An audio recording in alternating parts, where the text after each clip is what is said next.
PhD। अच्छा, वैसे वहाँ पे यहाँ पे आई क्यों है? अच्छा, आज दिन कौन सा है? आज संडे है।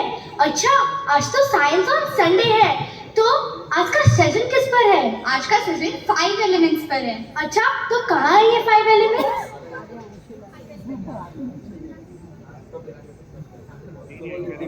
तो चलो इंट्रोडक्शन करो।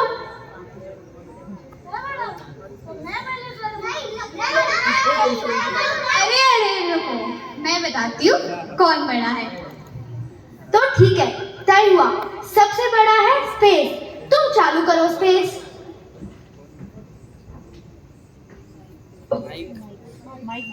यत्र तत्र सर्वत्र मैं आकाश हूँ, मैं ब्रह्मांड हूँ, मैं अंतरिक्ष हूँ। Hello, I am space. I am a three-dimensional extent where all the objects occur and have relative position and direction. All area outside Earth where celestial objects stays. I have no air to breathe, no light to scatter, and especially no travel of sound. तो तुम इंसानों की तरह सांस नहीं लेते और अंधेरे में रहते हो? टाइप ऑफ मेरे अंदर हवा ही नहीं है, तो मैं सांस नहीं लेता हूँ। अच्छा, अरे मैं किधर भी नहीं, अर्थ के बाहर सारी जगह मैं हूँ, उल्टा अर्थ भी मेरे अंदर है। अच्छा, तुम्हारे अंदर और कोई वंडर्स है क्या? हाँ, मेरे अंदर बहुत वंडर्स है, जैसे कि आपको ब्लैक होल के बारे में पता है? ब्लैक होल अभी भी एक मिस्ट्री है। ट्विन स्टार के बारे में पता है? और कॉमेट जर्नी एक और वंडर है। आपको पता है, नॉर्थ स्टार अपना पोजीशन चेंज करता रहता है। और आपको पता है, मेरे अंदर डिस्टेंस कैसे मेजर करते हैं? मेरे अंदर डिस्टेंस लाइट ईयर्स से मेजर करते हैं। अच्छा, तुम्हारे अंदर कितनी गैलेक्सीज है? मेरे अंदर तकरीबन 200 बिलियन से भी ज्यादा गैलेक्सीज हैं। और कौन कौन है तुम्हारे अंदर? मेरे अंदर तुम्हारा घर अर्थ है। अच्छा, तो कहाँ है अर्थ? अर्थ आ जाओ। जीवन का सत्य और उस परमात्मा परमेश्वर मेरा नाम आशीर्वाद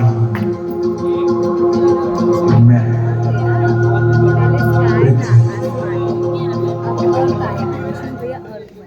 हेलो, मेरा नाम अर्थ है।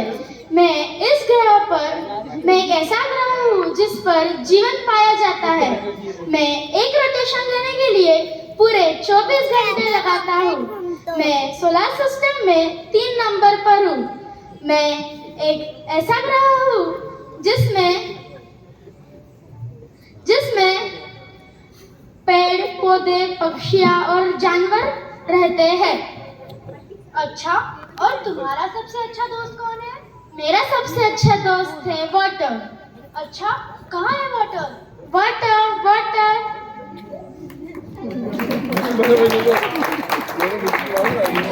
पानी पानी हो गए।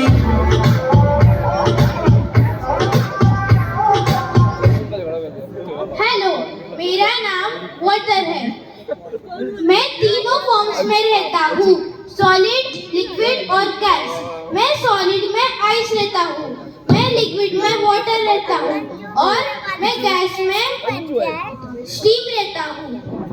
मैं बायंसी फोर्स से सारी चीजों को मेरे ऊपर उछालता हूँ, उसलिए शिप्स मुझ पर तैरते हैं। मेरी डेंसिटी 1 होती है। मेरा pH 7 होता है। अच्छा, क्या तुम्हारा कोई कलर होता है? नहीं, मेरा कोई कलर भी नहीं होता है और मेरा कोई स्मेल भी नहीं होता है। अच्छा, तो तुम्हारा भी ऐसा कौन सा दोस्त है जिससे तुम तैरते हो? मेरा दोस्त हवा, के वजह से मैं इधर उधर तैरता हूँ। हवा आ जाओ।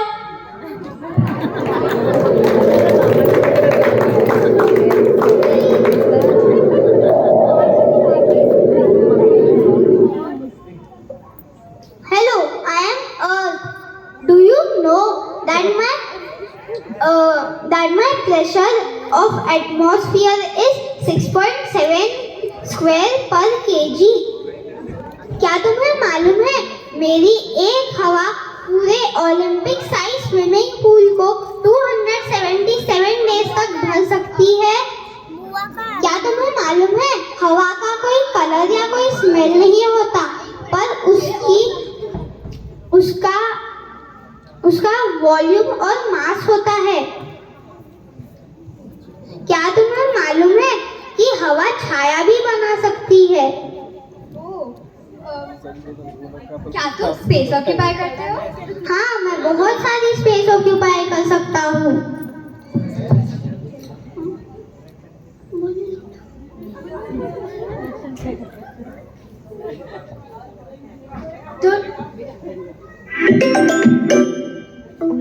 क्या तुम रंगी बिरंगी भी हो? नहीं, मेरा कोई रंग ही नहीं होता। अच्छा, क्या तुम्हारा कोई दोस्त है जिसको तुम्हारी बहुत जरूरत पड़ती है? ऐसे तो बहुत है, पर एक उनमें से आग है जो मेरे बिना जी ही नहीं सकता। अच्छा, कहाँ है वो? आग, आ जाओ।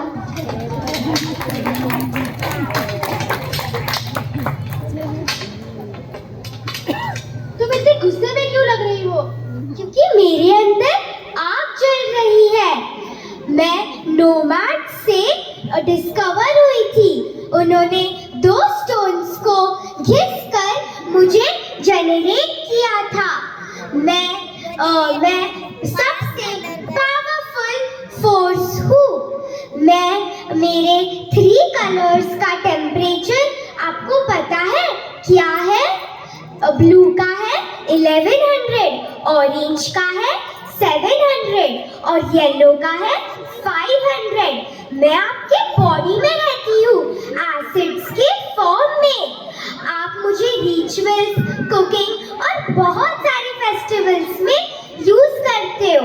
मैं इवेपोरेशन में हेल्प करती हूँ। मुझे ऑक्सीजन लगता है जनरेट होने के लिए। सब लोग मुझसे डरते हैं, पता नहीं क्यों। वो मुझे टच करने भी डरते हैं, लेकिन फिर वो पछता के मेरे पास ही आते हैं मंदिर में, कुकिंग में, और फिर बोलते सॉरी फायर, अब हम दोनों दोस्त बन जाएंगे। ये ना ह्यूमंस का यही प्रॉब्लम होता है, पहले गलती करते हैं, उसके बाद वापस से दोस्ती कर लेते हैं। अच्छा, क्या तूने कभी सोचा है अगर ये सब एलिमेंट्स मिक्स हो गए तो क्या होगा? चलो देख लेते हैं अभी। अच्छा, तो सबसे पहले कौन आएगा?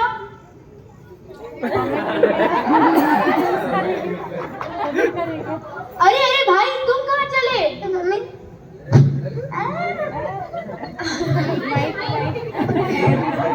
मैं कॉमेट हूँ।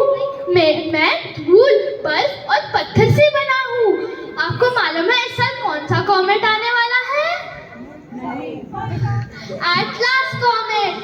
मैंने सुना है मेरा भाई हेलिस कॉमेट पूरी पृथ्वी पे बहुत फेमस है। क्या ये सच है? तभी मैं सोचूं इतना शो ऑफ क्यों करता है, एकदम मेरी बहन जैसे। आपको मालूम है मेरा वेट कहाँ तक हो सकता है? मेरा वेट, कॉमेट का वेट उनके साइज पर डिपेंड करता है। मेरा वेट 5070 kg है।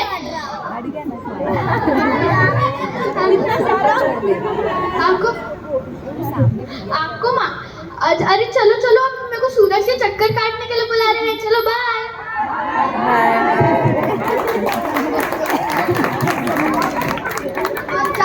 तो जुगलबंदी के लिए सबसे पहले आ रहे हैं स्पेस और वाटर।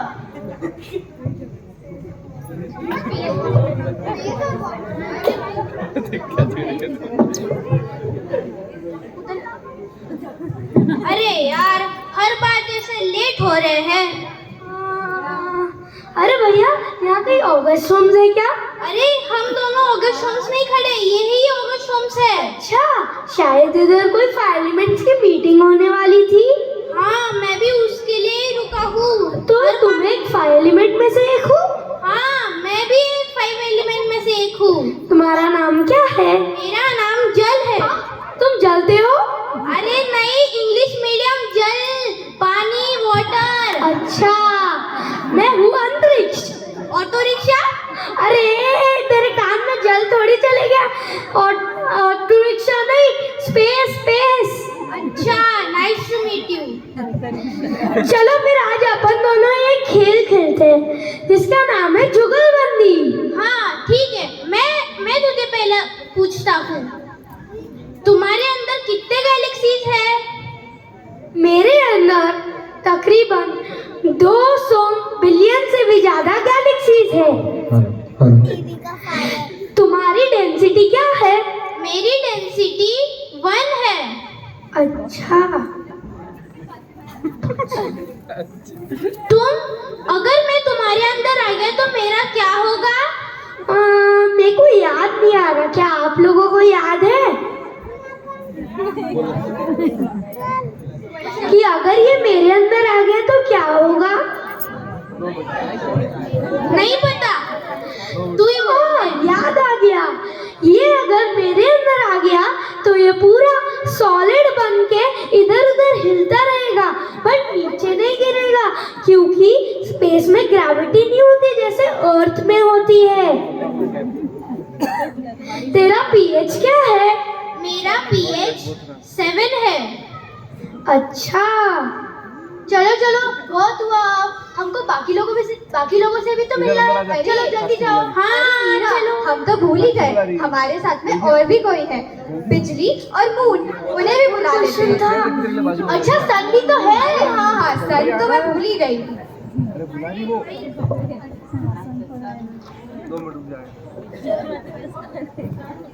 आई एम बिजली bright.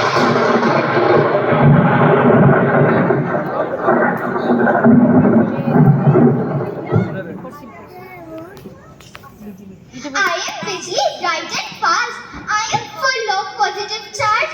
I jump from space to earth and I make big sounds touching the ground.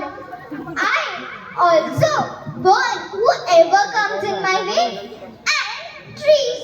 If you give me easy path, I will not damage anything. And I am always in group, jumping to the moon, jumping to the earth. Moon, अपने बारे में कुछ बताओ। Good morning. I am Moon. Neil Armstrong was first person step on me.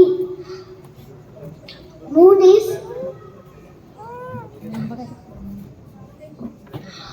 is round in shape. On me there is spots. Thank you. Hello, I am Sun. Thank you. अब मैं अर्थ और air को बुलाना चाहूंगी हमारे next जुगलबंदी के लिए। कठे गयो भाई, कठे गयो, मारो डिकरो, कठे गयो, कठे गयो भाई, मारो डिकरो, कठे गयो। आज से करेंगे सबका स्वागत।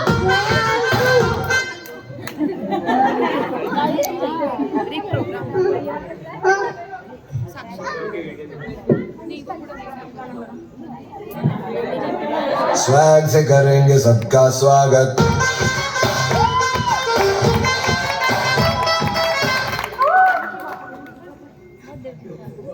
अरे दान, हम यहाँ पर क्यों आए हैं? मुझे भी नहीं मालूम, मेरे को बोर हो रहा है। तो चलो अभी हम एक खेल खेला जाए। कौन सा खेल? हम एक ऐसा खेल खेलते हैं जिसमें हम एक दूसरे को जान पाए। ठीक है, तो पहले तुम भाई मुझसे प्रश्न पूछो। अच्छा, तुम बताओ मेरे अंदर क्या क्या स्थित है? तुम्हारे अंदर पशु पक्षी, इंसान, जगह, पानी, कोल, मेंटल, क्रस्ट और है। सही जवाब। अभी तुम्हारी बारी। क्या तुम बता सकते हो कि एक बड़ा एक सांस में 1 मिनट में कितनी हवा ले सकता है? अरे यार, मुझको तो याद ही नहीं आ रहा। क्या आप लोगों को पता है? तो मैं ही बताता हूँ। एक बड़ा 1 मिनट में 1.7 माइल्स तक की सांस ले सकता है। अब तुम पूछो। अच्छा, तो अभी मेरी बारी। मेरा जन्म कैसे हुआ? वो शायद कोई बिग बैंग थ्योरी से हुआ। हाँ, करेक्ट। मुझे कुछ याद नहीं आ रहा।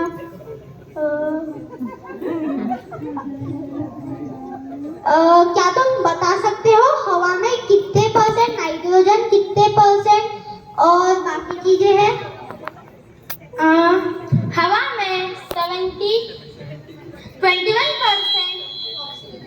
21% oxygen, 1% other gases and remaining for nitrogen. ठीक है, अभी यहाँ पे खेल खत्म करते हैं। अच्छा, चलेगा। ठीक है, चलो ठीक। बाय बाय, जल्दी निकलो।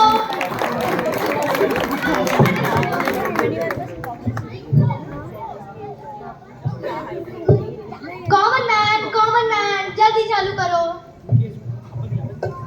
अरे हेलो दोस्त, कितने दिनों बाद मिले।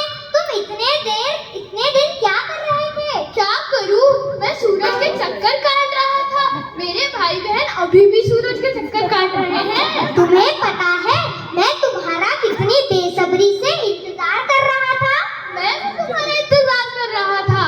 चलो आज मिल ही गए तो मैं तुमसे और ऑडियंस से कुछ सवाल पूछ लेता हूँ। ठीक है, सवाल पूछो। पहला सवाल, कॉमेट्स किस चीज से बनता है? मैं धूल, बर्फ और पत्थर से बनता हूँ। हाँ, इसलिए मैं सोचूं जब भी मैं तुम्हें छूता हूँ तो इतनी ठंड क्यों लगती है? हाँ। दूसरा सवाल,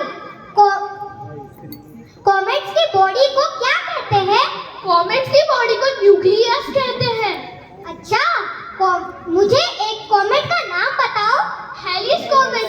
तुम कितने बेवकूफ हो, तुम्हें इतना भी नहीं पता। ऐसा कहा जाता है कि सारे ह्यूमन बंदरों से इवॉल्व हुए, लेकिन तुम तो बंदर के बंदर ही रह गए। अरे सॉरी, याद नहीं आया। हेलिस कॉमेट बहुत फेमस था ना। बंदर किसको बोला? तुमको और किसको? बस सॉरी। चल अगला सवाल, कॉमेट्स का वेट क्या होता है? कॉमेट का वेट 5000 तक होता है। मेरा वेट 5070 kg है।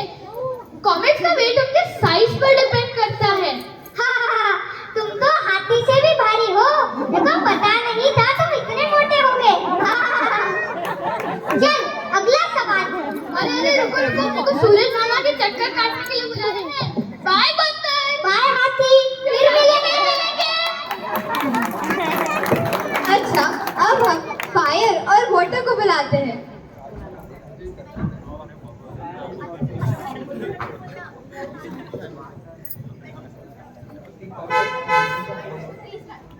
आहा, टमाटर बड़े मजेदार, वाह टमाटर बड़े मजेदार। आहा, टमाटर बड़े मजेदार, वाह टमाटर बड़े मजेदार। अच्छा, वो आंटी ने जब खाना पका रही थी, उन्होंने ये गलती से टमाटर मेरे अंदर डाल दिया। इसको जलाकर खाने में क्या मजा आ रहा है। एक दिन उसको तूने मुझे हाथ कैसे लगाया? छोड़ूंगी नहीं तुझे। रुक, बताती हूँ। ज्यादा उछल मत, तेरी नदियों को इवापोरेट कर दूंगी। तू ज्यादा उछल मत, वरना मैं तुझे पूरा सुखा दूंगी। तू तो यूजलेस है। इन लोगों को तेरे बारे में कुछ पता ही नहीं होगा। यूजलेस कहेगी। तू यूजलेस है, इन लोगों को तेरे बारे में तो कुछ खा के पता होगा। हाँ, कुछ नहीं पता है ना? कुछ नहीं पता है। तू रुक, अपन इनसे ही पूछ लेंगे। अच्छा बताओ, इसका pH क्या है? यस।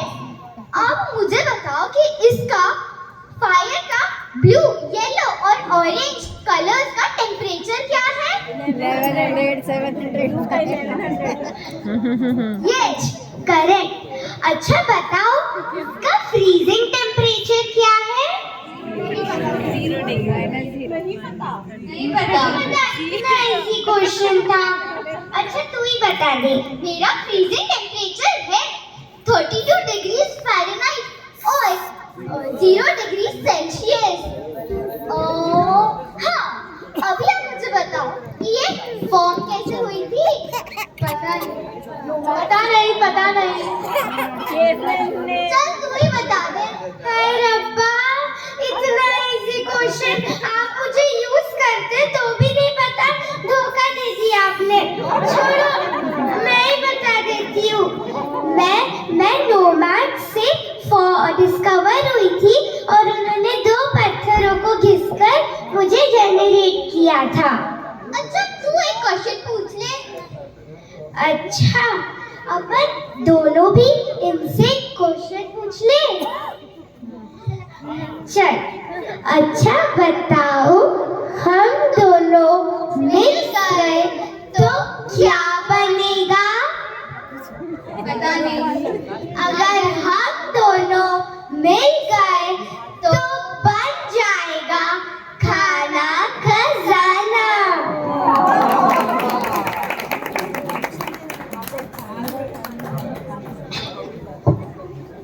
तो हम अब कुछ जाने माने साइंटिस्ट को बुलाएंगे जो हमें ऐसे साइंटिस्ट के बारे में बताएंगे जो हमें दूर दूर तक पता ही नहीं है।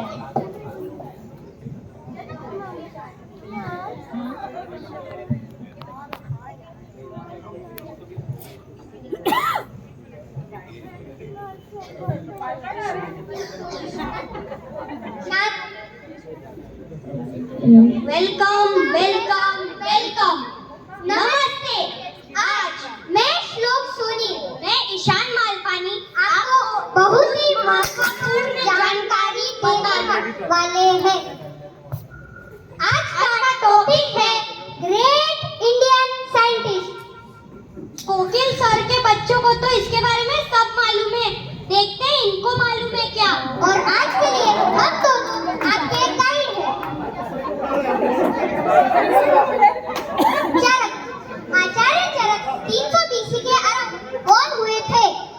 वो आयुर्वेदा एक भारतीय मेडिकल सिस्टम के एक वाइटल कंट्रीब्यूटर थे। उन्होंने उनकी किताब चरक संहिता में इसके बारे में बहुत कुछ लिखा और बताया। उन्होंने बताया कि कैसे जड़ी बूटियों से बीमारियों का इलाज किया जा सकता है। उनको फादर ऑफ मेडिसिन भी कहा जाता है। ये है उनका फोटो। ये फोटो है जब वो उनकी किताब चरक संहिता लिख रहे थे। आचार्य सुश्रुत, इन्होंने बहुत ही अलग अलग सर्जरी के टेक्निक्स ढूंढे थे। इन्होंने एक किताब लिखी थी जिसका नाम था सुश्रुत संहिता। इस किताब में उन्होंने काफी सर्जरीज के ऊपर चैप्टर्स लिखे थे। इसमें सबसे ज्यादा इम्प्रेसिव चैप्टर था प्लास्टिक सर्जरी के ऊपर। उन्हें फादर ऑफ प्लास्टिक सर्जरी भी कहा जाता है। उन्होंने कुछ डिसीजेस जैसे कि हिपोक्रेट्स और गैलेन इसका भी क्योर ढूंढा था। यह उनका चित्र है जिसमें वे उनके गांव के लोगों को ट्रीट कर रहे हैं। मैं आपसे और सभी से एक सवाल पूछना चाहता हूँ। क्या आपको पता है कि ग्रेविटी किसने डिस्कवर की? मैं बताऊं? न्यूटन ने। सभी को लगता होगा कि ग्रेविटी न्यूटन ने ही डिस्कवर की। किसको नहीं पता है कि एप्पल न्यूटन के सर पे गिरा और उसने ग्रेविटी की खोज की। लेकिन ऐसा नहीं है। हमारे भारतीय साइंटिस्ट, फिलोसोफर, एस्ट्रोनॉमर भास्कराचार्य ने ग्रेविटी की खोज न्यूटन से 800 साल पहले ग्रेविटी की खोज कर ली थी। उन्होंने उनकी किताब सिद्धांत शिरोमणि में लिखा कि गुरुत्वाकर्षणम या फिर ग्रेविटी एक पुलिंग फोर्स है जो सारी चीजों को उसकी ओर खींचता है। उन्होंने ग्रेविटी को गुरुत्वाकर्षण नाम से कहा उनके एक श्लोक में। यह उनका चित्र है। आचार्य कनद, इन्होंने एटम्स कंबाइन होकर मॉलिक्यूल्स बनाते हैं यह ढूंढा था। आप लोगों को लगता होगा कि जॉन डाल्टन, इन्होंने एटम्स की खोज की होगी, जबकि हमारे इंडियन नेचुरल साइंटिस्ट और फिलोसोफर आचार्य कनद जी ने उसे पहले ही ढूंढ लिया था। उन्होंने एटम्स को नाम दिया था अणु या फिर परमाणु। उन्होंने उनका नाम वह तांदूल खाते थे जिसकी वजह से पड़ा था। यह उनका चित्र है, यह उनकी सोच है। एटम्स कंबाइन करके मॉलिक्यूल्स बनते हैं। जगदीश चंद्र बोस एक भारतीय पॉलीमैथ, मैथमेटिशियन, इंजीनियर और बायोलॉजिस्ट है। आपको लगता होगा कि ये मोबाइल फोन्स का SMS और वायरलेस कम्युनिकेशन, जो भी व्हाट्सएप मैसेज, ये किसी अंग्रेज ने ही डिस्कवर किए होंगे, लेकिन ऐसा नहीं है। भारतीय साइंटिस्ट जगदीश चंद्र बोस ने वायरलेस कम्युनिकेशन डिस्कवर किया था। उन्होंने ये भी डिस्कवर किया, उन्होंने प्लांट और एनिमल के सिमिलरिटीज भी डिस्कवर किए। प्लांट के टिश्यूज को 10,000 गुना मैग्नीफाई करके उन्होंने भारत के लिए बहुत कुछ खोज की। यह उनका चित्र है। विक्रम साराभाई, इन सभी का नाम आप सभी जानते होंगे। उनका जन्म 12 अगस्त 1912 में हुआ था। उन्होंने न्यूक्लियर प्रोग्राम को डेवलप किया था। उन्होंने इंडियन स्पेस रिसर्च ऑर्गेनाइजेशन या फिर इसरो, इसे भी ढूंढा था। उन्हें father of Indian space programme भी कहा जाता है। वे हमारे इंडिया के ग्रेटेस्ट साइंटिस्ट में से एक थे। यह उनका चित्र है और इस साइड में इसरो, हमारे इंडियन स्पेस रिसर्च ऑर्गेनाइजेशन का लोगो है। Thank you. मेरे को लगता है, मैं बेट लगाता हूँ कि इनमें से आधे से ज्यादा साइंटिस्ट के बारे में आपको पता भी नहीं होगा। आज की जर्नी में हमने सीखा कि कैसे भारतीय साइंटिस्ट ने अंग्रेजों से पहले ग्रेविटी की खोज की, एटम्स और मॉलिक्यूल्स के बारे में जाना और वायरलेस कम्युनिकेशन जैसे बहुत सारी चीजें की खोज की। धन्यवाद। तो अब हम बुलाना चाहते हैं कोकिल अंकल को, जो हमें इस प्रोग्राम के बारे में और बताएंगे।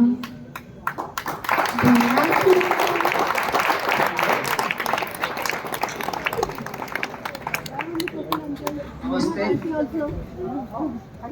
ये सब बच्चों का क्रेडिट है, मेरा इसमें रोल 0 के बराबर है। बच्चों को ना क्यूरियोसिटी होती है और हम पेरेंट्स उसमें बहुत कम पढ़ते हैं, और टीचर्स मेरे ख्याल से उनका किताब और किताबों के क्वेश्चन के बाहर जाना शायद सिस्टम को मंजूर नहीं है, और इसलिए वो वहीं पे जाते हैं। गलती किसी की नहीं है, लेकिन अगर हम सोचे कि क्यूरियोसिटी क्यों नहीं है आज के बच्चों में, और आपने देखा कि ये बच्चों ने खुद ये पीपीटी बनाया, खुद डायलॉग बनाया है और खुद इम्प्रोवाइजेशन भी खुद ने ही किया है। हाँ, मैं मनीषा थोड़ा सा बाकी सब हेल्प कर रहे थे, लेकिन सब क्रेडिट बच्चों का है।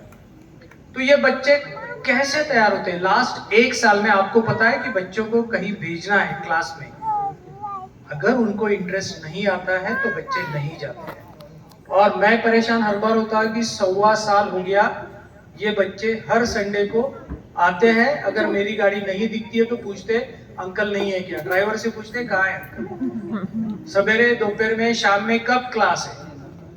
तो ये इसका नतीजा है कि बच्चों को ना बहुत चाहिए, और हम पेरेंट्स, टीचर्स ने सब सोचना चाहिए कि हम क्या नहीं दे पा रहे उनको। तो सबसे बात है ना कि ऑब्जर्वेशन, जिसको हम निरीक्षण बोलते थे। हमारे बचपन में हम बोलते थे कि अरे ये हम जाके नेचर में देखेंगे। अभी आजकल हम बहुत ज्यादा मैन मेड में घूमते हैं, जैसे कि मॉल हुआ, दुबई हुआ, मुंबई हुआ, ये जगह पे, लेकिन हम कहीं नेचुरल रिसोर्सेस में जाके इनको क्यूरियोसिटी की तरफ नहीं ले जाते हैं। अब ये जो 15 अमेजिंग थिंग्स आपने देखा है, हमको मालूम ही नहीं है कि नेचर में ये है, लेकिन ये सब क्यूरियोसिटी से इनके मन में आता है। और actually education is not to give a teaching experience but to have a learning experience.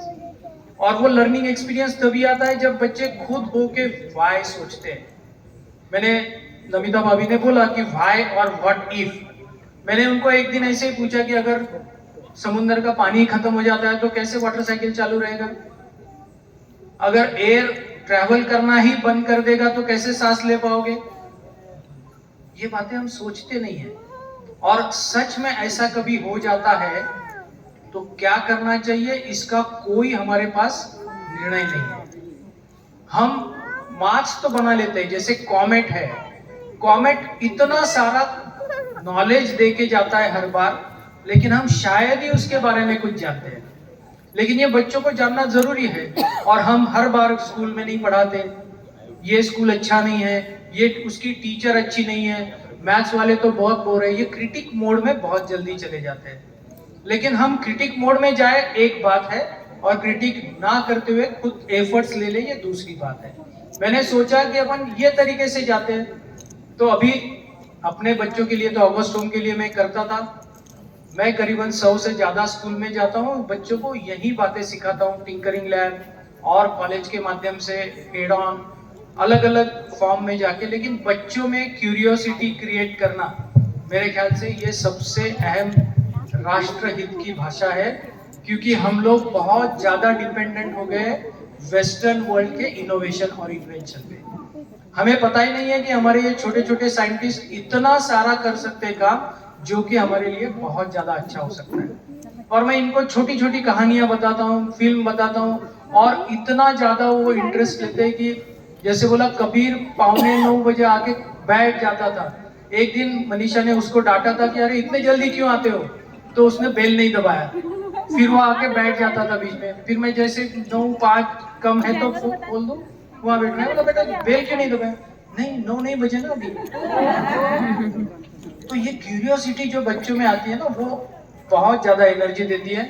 और थैंक्स टू ऑल पेरेंट्स कि वो उन्होंने मुझ पे भरोसा रखा और अपने बच्चों को खुलेआम मेरे पास आने दिया। और ये बच्चे इतने क्रिएटिव है कि मुझे लगता है कि अरे हम कुछ भी मालूम नहीं था हमारे उस उम्र में। शायद ही आप में से कोई पावर पॉइंट बनाता होगा उस, और ये सुश्रुत गणित कहीं स्कूल में पढ़ाते हैं, तो हमको सोचना चाहिए कि इनको ये भी नॉलेज देना चाहिए। और आजकल न्यू एजुकेशन पॉलिसी में इंडियन नॉलेज सिस्टम को बहुत अहम महत्व दिया जा रहा है, जो स्कूल में भी अभी नेक्स्ट ईयर से आएगा, कॉलेज में तो ऑलरेडी आ चुका है। और अगर हम ये नहीं करेंगे तो शायद हमारे बच्चे पीछे छूट जाएंगे। इसलिए